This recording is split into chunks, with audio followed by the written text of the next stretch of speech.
Next week Krishna Jayanthi வருது. அதுக்கு ஒரே மாதிரி ஸ்வீட் செஞ்சு போர் அடிக்குதா? அதுவும் கிருஷ்ணருக்கு பிடிச்ச அவல் அல்வா செஞ்சா எப்படி இருக்கும்?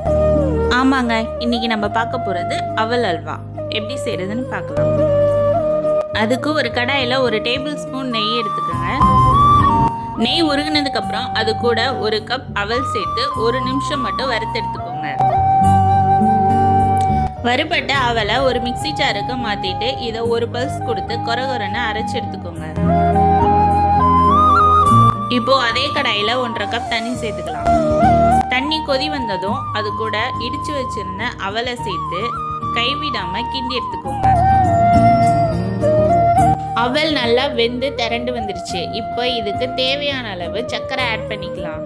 இன்னைக்கு நான் 5 டேபிள் ஸ்பூன் நாட்டு சர்க்கரை தான் ஆட் பண்ணியிருக்கேன். நீங்கள் ஒயிட் சுகர் இல்லாட்டி வெல்லம் கூட ஆட் பண்ணிக்கலாம். இப்போ அடுப்பை லோ ஃப்ளேமில் வச்சு நல்லா கிண்டி விட்டு எடுத்துக்கலாம். அடுத்து ஒரு ஃப்ரை பேனில் கொஞ்சமாக நெய் விட்டு 10 முந்திரி 5 திராட்சை இதையும் சேர்த்து நல்லா வறுத்தெடுத்துக்கோங்க. முந்திரியும் திராட்சையும் நல்லா பொரிஞ்சதுக்கப்புறம் அதை அவல் கூட சேர்த்து கைவிடாமல் 2 நிமிஷம் கிண்டி விட்டு எடுத்துக்கலாம். இது கூட கொஞ்சமாக ஏலக்காய் தூள் தூவி நல்லா 2 கிண்டி விட்டு திரண்டு வந்ததுக்கப்புறம் ஒரு பவுலில் சர்வ் பண்ணிங்கன்னா டேஸ்டியான டிஃப்ரெண்ட்டான ஒரு அவல் அல்வா ரெடி. இந்த வீடியோ பிடிச்சிருந்தா லைக் பண்ணுங்கள், ஷேர் பண்ணுங்கள், கமெண்ட் பண்ணுங்கள், மறக்காமல் சப்ஸ்கிரைப் பண்ணுங்கள். பக்கத்தில் இருக்க பெல் ஐக்கானை கிளிக் பண்ணுங்கள். அப்போ தான் நான் போட்ட வீடியோ உடனே வரும். தேங்க்யூ.